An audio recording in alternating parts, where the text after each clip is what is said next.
Good. So, well, when normal people, and by normal people I mean people who are not mathematicians, think about the infinite, they tend to think about very large numbers of things, like the number of stars in a night sky, or the number of grains of sand in all the beaches in the world.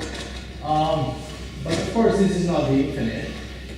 Approximately, there are 10 to the 17 grains of sand in all beaches in the world. One can think, of course, of larger amounts of things. Like, for example, in just a little grain of sand, there are more atoms than all the grains of sand in all the beaches in the world. So these are mind-boggling numbers, but still they are very small compared to infinity. One can think, of course, of even larger numbers in the physical world. This is a representation of the structure of a large-scale structure of the universe. And approximately, it is estimated that the number of particles, neutrons, protons, electrons, neutrinos, that can exist independently, it's of the order, in all known universes, of the order of 10 to the 80. Okay? Still a huge number, but still very small compared to infinity. One can try to think of even bigger numbers in the physical sense by thinking of the infinite divisibility of space itself or time. Right? But turns out that there are distances and intervals of time that are the smallest possible by current theories about the physical world. So the Planck's length, 10 to the minus 35 meters, or the Planck's time, 10 to the minus 43 seconds, are the limits of that, and smaller distances or smaller time intervals make absolutely no sense in physics. So, what I want to say is that any physical representation of infinity, or any idea of infinity based on physical objects, can only be a metaphor. So it's has nothing to do with infinity. So infinity is actually not just a matter of size, or I would say it's not at all a matter of size. It implies big size, but size is not its essence. What I claim here, or I want to claim, is that the essence of infinity is symmetry. So what is symmetry? According to the Oxford Dictionary, it's the quality of being made up of exactly similar parts facing each other or around an axis. The word comes from Greek, symmetria. There's a missing accent here, which means agreement in dimensions, due proportion, arrangement. Somewhat more elaborate definition is from Merriam-Webster Dictionary of the English Language. It means correspondence in size, shape, and relative position of parts on opposite sides of a dividing line or median plane or about the center or axis. Let's see an example. Here is a very symmetrical figure. It has axial symmetry, so if you take these axes, then you fold it, you get the same thing. Also, there are other axes which it is symmetrical. It is also rotationally symmetrical. If you rotate it, you get the same thing. And it is also self-similar. So it repeats itself in many places. For example, here, or here in the middle, or here. So it's a figure that in itself, it contains many copies of itself. Well, so there are different notions of symmetry, and what I want to show you is that some notions of symmetry are at the core of the theory of infinity as developed and studied by set theorists. In particular, the so-called large cardinals or higher infinites can be seen as certain forms of symmetry of the set-theoretic universe. So let's begin from the beginning. The first precise definition of an infinite set that doesn't use numbers or doesn't talk about size is Dedekind's definition. So according to Dedekind, a set is infinite if it is similar, and similar it means bijectable, can be put into one-to-one correspondence with a proper subset of itself. Otherwise, it's said to be finite. I insist, it's important here to notice that this definition of infinity doesn't talk about numbers, okay? Doesn't talk even about size. It's just saying that, well, you can put the elements of your set into one-to-one correspondence with a proper subset of itself. Well, how about, can you define in a similar, one can define in a similar way a larger infinity. For example, here is the picture, sorry. So that's what it means.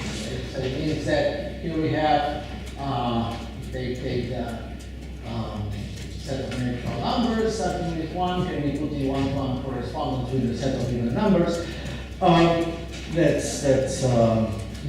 means, according to Dedekind, that the set of natural numbers is infinite. Anyway, so how about uncountable sets? One can also define uncountability in a similar way. Now one has to be a bit more elaborate. So a set is uncountable if every structure having domain is set. And by structure, I mean you take the set together with some properties or relations on it. So I always mean relational structure. So if you take any structure with domain the set, then there is an infinite elementary substructure that is not similar to it. Okay? That's, again, I mean, this defines uncountability without any appeal to numbers, not even to size.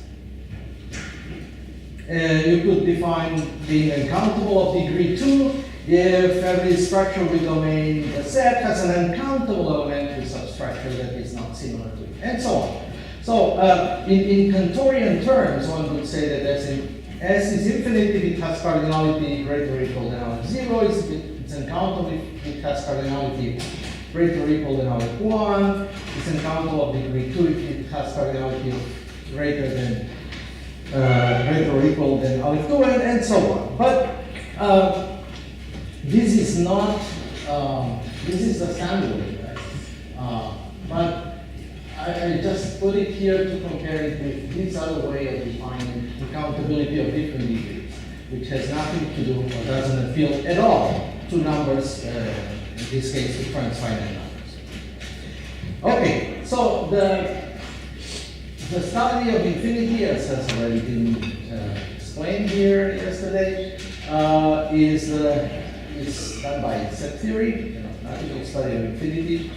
And the realm of infinity is the universe of all sets, but rather of all pure sets. So we only consider sets whose elements are also sets and so on. And these pure sets form a hierarchy. We call this hierarchy the cumulative hierarchy because it consists of layers that are built one on top of the other, following the sequence. This middle line, dotted line, represents the ordinal number. So we start with the empty set, and at each stage we take to go from B alpha, which part of the universe is B alpha. To go to the next level, we just take all the subsets of the alpha. So the alpha plus 1 is the set of all subsets of the alpha, and we go on. When we reach the ordinal, we collect everything together and continue. And this is the universe of all sets, the cumulative hierarchy of all sets. Now, this universe is very symmetric in different senses. For example, let's look at some of its symmetries. The first kind of symmetry is called the reflection It's given by the so-called reflection theorem, which says that for every n, there are many ordinals, alpha. By many, here we say there is a closed and unbounded proper class, but if you don't understand what this means, don't worry. It means there are many ordinals alpha, such that V alpha, this part of the universe, is very much like the whole universe. So the properties that hold of the universe also hold down here. Okay? So that's what one may call axial symmetry. There's another kind of symmetry that I used to call local symmetry, but after hearing Philip's talk yesterday, I'm going to call it anaxial symmetry. So it just says, that's also known as the downward Lorenz-Hamilton theorem. It says that for every structure, so again, the structure is a set with some properties and relations on it. For every structure, there is a smaller structure, so smaller that is no bigger than the cardinality of the language of the structure, that is very similar to it. So very similar means it's an elementary substructure. And elementary means that everything that is true in M about things in N are also true in N and vice versa. Right, so this is a kind of, therefore it's a kind of local symmetry. But look, in this case, although N looks very much like M in the sense that truths about elements of N, when evaluated in N or in M, we get the same answer. This is not similar, need not be similar to M in the sense that for example, M could be transitive and N need not be transitive. Transitive means that it contains all elements of its elements. Okay? So, although truth is preserved, some other properties may not be preserved. So M and N need not be of the same kind. So we look at another kind of reflection, another kind of symmetry, which combines the two. It combines the reflection symmetry, the axial symmetry, with the local. So let's look at this, what I call structural reflection. And it goes as follows. So consider a class of structures of the same kind. So this is it's a class like this. I mean, it may be a proper class. Okay? So these are structures of the form a set plus some relations in it. Okay? And this class is given by some formula. So it means this is defining a class of structures of the same kind. For example, the class of groups, or the class of fields, the class of whatever. Okay? Any class of structure. So the structural reflection says that, I use this notation, SR kappa C, where C is one of those classes, and kappa is a cardinal. It says that kappa reflects the class. It means that if you take any structure in the class, which can be anywhere in the universe, then there is one down below the kappa level, which is almost like it. There's an elementary embedding of this small structure into it. Well, it turns out that if the class is simply definable, if C is sigma 1 definable in the language of set theory, so only one existential quantifier in the definition, then this is true. This is true. So here's a picture, so it's important to remember this picture. So we are taking any structure A in the class, and we can always find structure B also in the class that looks very much like it, meaning that there is an embedding into A that is elementary. Okay. Now, so these properties so far are properties of V. So the universe of all sets has these properties, probably we have seen. So these are true facts about the symmetry properties of V.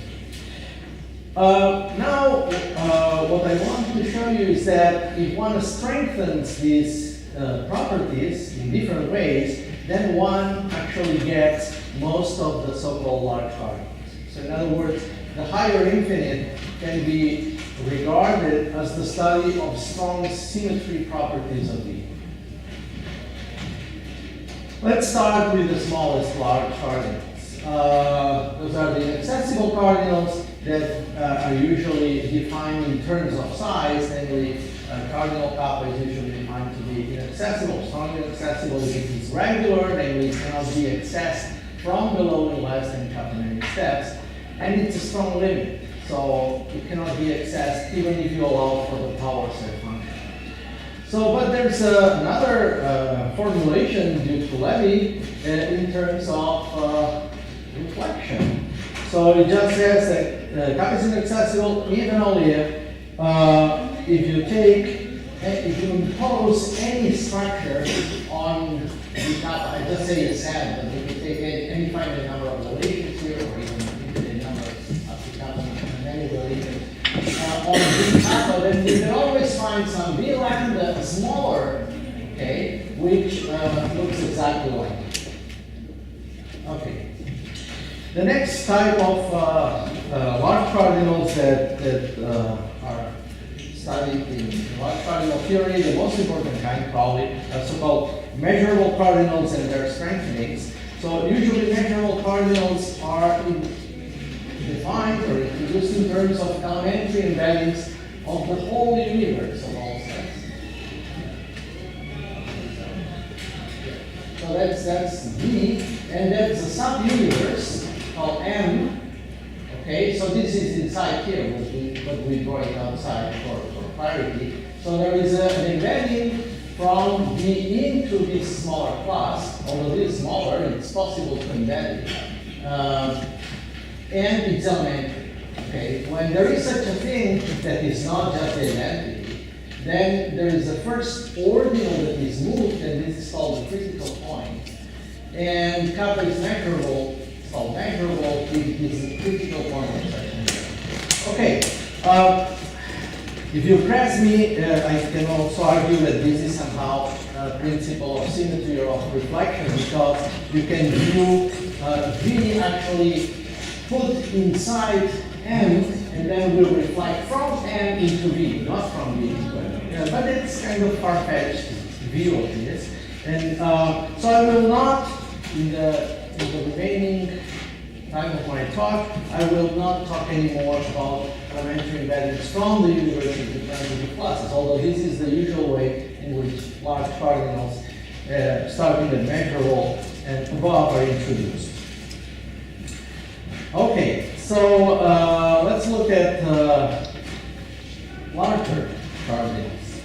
So a very important notion of large cardinals is that of supercompact that was introduced by Soloway, I think, in the 70s. So it's a generalization of measurability. It says that there is for every lambda greater than kappa, there is an elementary embedding from V into M transitive with critical point kappa, such that the image of the critical point is above lambda, and M is very big, it's close to the lambda signature. Well, this is rather technical for those of you who don't know these things, but there are better formulations, better in the sense that are more illuminating or are more clear.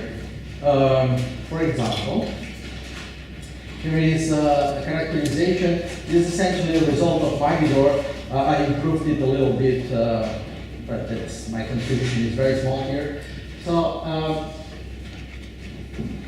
it's equivalent that there exists a supercompact cardinal and that there is structural reflection for classes of structures that are similar to the final. So in fact, the first supercompact has this property. So that's the first supercompact has the property that if you take any class of structures of any kind that is sigma 2 definable, and you take any structure in the class, then there is one down below here also in the class that looks like it. And that's supercompact. So it's axial symmetry for sigma 2 definable classes of structure. We can go on.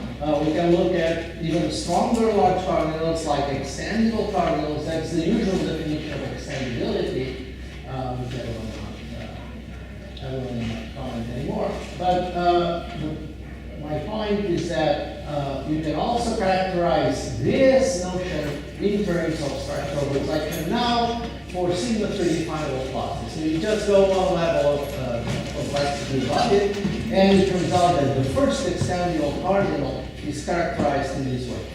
And so for every symmetry final class, any structure in the class, wherever it is, looks very similar to one structure in the class that is down below.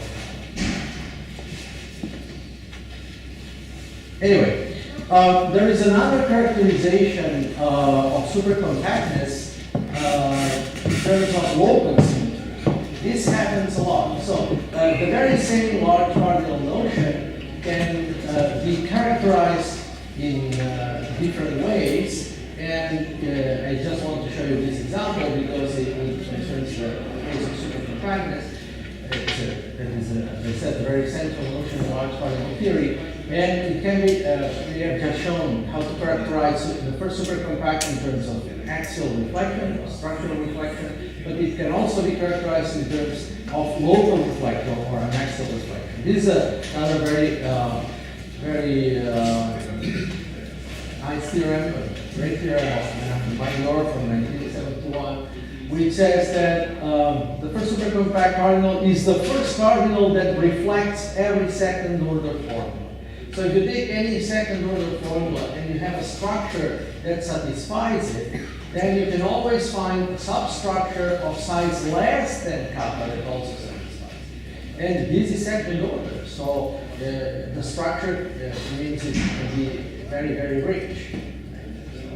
That characterizes supercompactness. And if one, so I put this in blue just to convey the idea that it's not just first order structure, but it carries a lot more information. If one analyzes the proof, one sees that in fact it's enough to get supercompactness, it's enough to reflect second order formulas of a rather simple kind. So that's formulas of this kind where these are second order variables and these are first order variables, and this has no boundary. Okay. So by looking at other types of second order formulas, one gets characterizations of other types of cardinals. For example, there's this notion of a cardinal being omega 1 strong compact. That's the usual definition, even if every kappa complete filter on any set can be extended to an omega 1 complete ultra filter on the set. Okay, this is a combinatorial definition, but again, it turns out that this is equivalent to a local reflection principle. So with Menachem, we showed in 2014 that if that omega 1 strong compact cardinals can be characterized in terms of reflection of second order formulas of a very particular kind. So these are formulas of this form where here we allow count only many second order variables. Here we allow count only many first order variables, and this is a formula in omega 1 omega. So we also allow countable conjunctions and disjunctions. So you see, a rather combinatorial formulation of a large cardinal notion turns out to be, again, a reflection principle or a local symmetry principle for structures with second order properties. All right. Let me just mention another example of this kind of symmetries. When one looks at classes of structures that live in a linear model. Okay, so take for example the class of structures of the form L beta epsilon gamma. These L betas are the initial segments of the constructible universe where gamma and beta are cardinals and gamma is less than beta. This is very simply definable class of structures. It's finally definable. And the following are equivalent. So there is a kappa that reflects these class of structures even only if the so-called zero sharp exists. So zero sharp is again reflection principle, structural reflection, equivalent to structural reflection principle. And if you remember the previous characterization of the first supercompact, this is just saying that zero shock is nothing else but the shadow of supercompactness on L. So it just takes what happens in V in the presence of a supercompact happens for classes of structures that live in L. The embeddings, of course, are not in L, are in the universe. Right? That's the situation. So we are, L is the smaller subuniverse, drawn in red. This is V, and A and B are classes, are structures in the class that live in L, but the embeddings you get may be outside.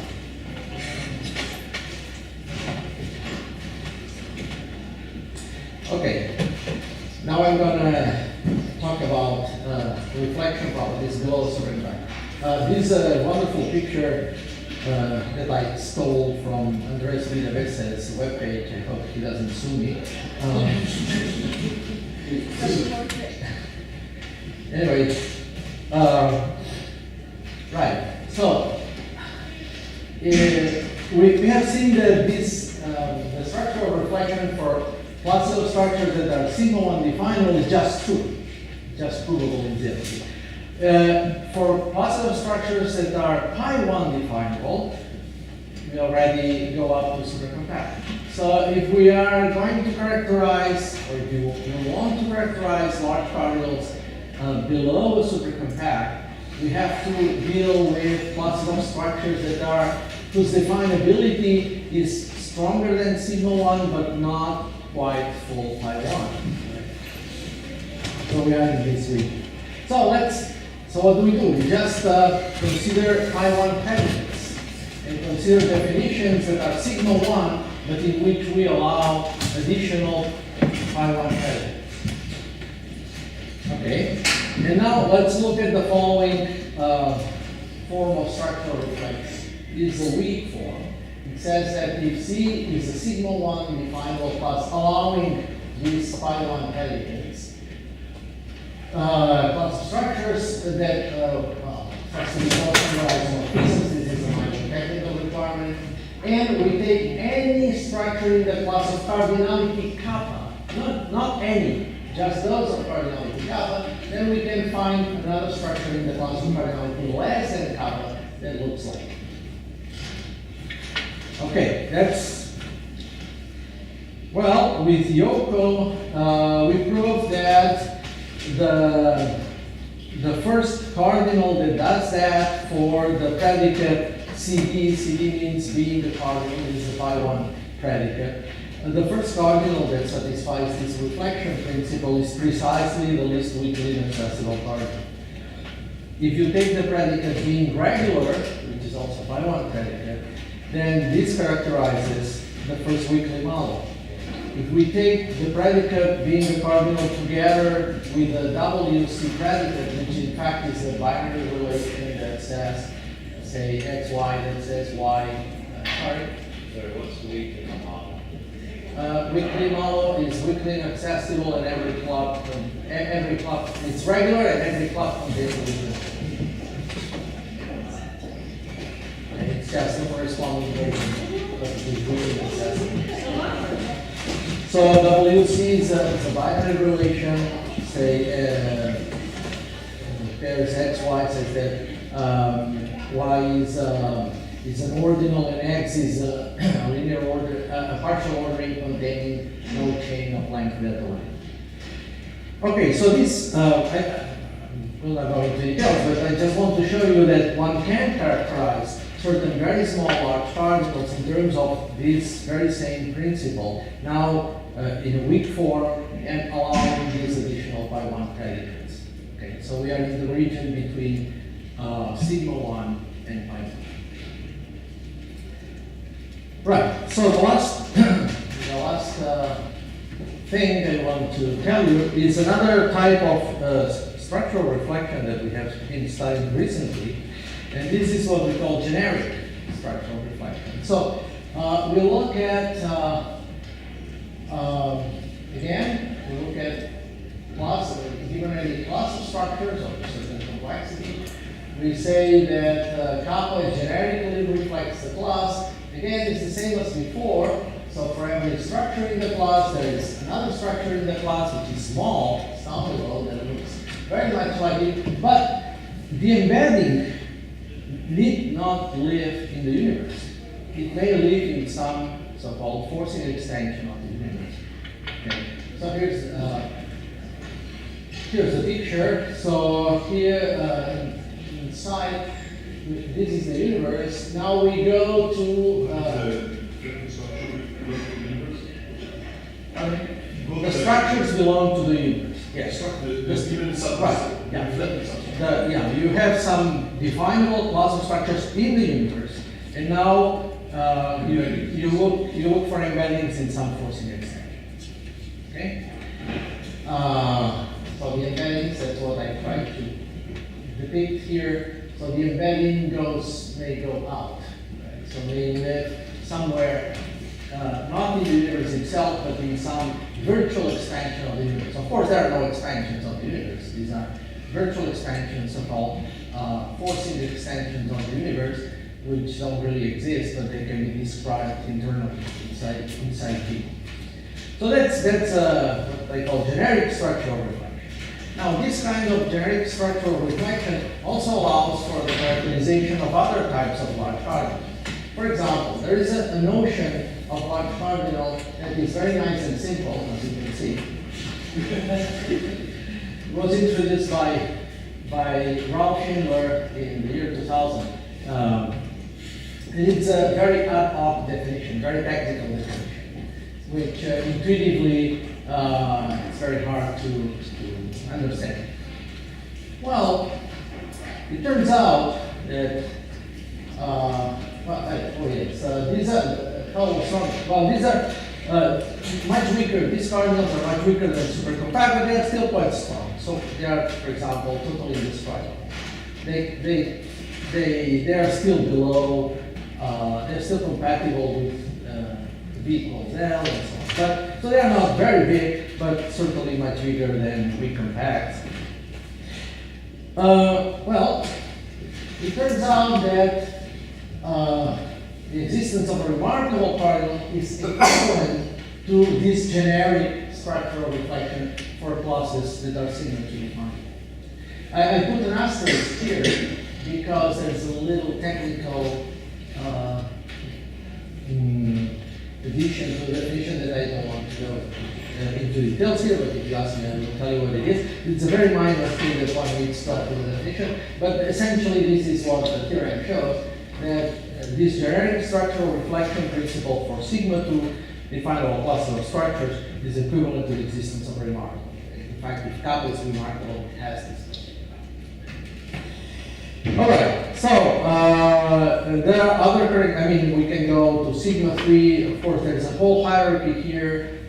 Sigma 3, sigma n in general, there's a corresponding generic version of Volpenko principle, and so on. But this is just one example to show you that certain large cardinals can also be characterized in terms of these generic structural reflection properties. Okay, so here is a summary, just a list of different. So this reflection for sigma 1 definable classes is just true, for sigma 2 is a supercontract, for sigma 3 is an extendable, for sigma n plus 1 is something called CN extendables. Full structural reflection is equivalent to large particle principle known as Volpenko's principle. When we restrict to some inner model, if this inner model is L, we get zero sharp exists. If we restrict to bigger inner models, for example, L of the set, we get the sharp of the set exists. For inner models for large particles, for example, L of mu, the least inner model for a measurable, we get so-called zero dagger. Down below, we get the strict structural reflection principles with additional pylon predicates. In this way, we characterize weakly accessibles, weakly hollows, weakly compacts. In the generic form, we characterize remarkables, we characterize what we call virtually semi-extendules, and generic potential principle, and others that would make the list too long. So this is, I think, a strong evidence that most large cardinal notions that are regularly studied in set theory, and maybe all, but we don't know yet, can be characterized in terms of this sort of symmetries, right? This type of structural reflection, which is a combination of axial symmetry with local symmetry, and so you see, it has nothing to do with size, really. It's about symmetry properties, reflection properties of structures into smaller structures. And that's it. Thank you very much.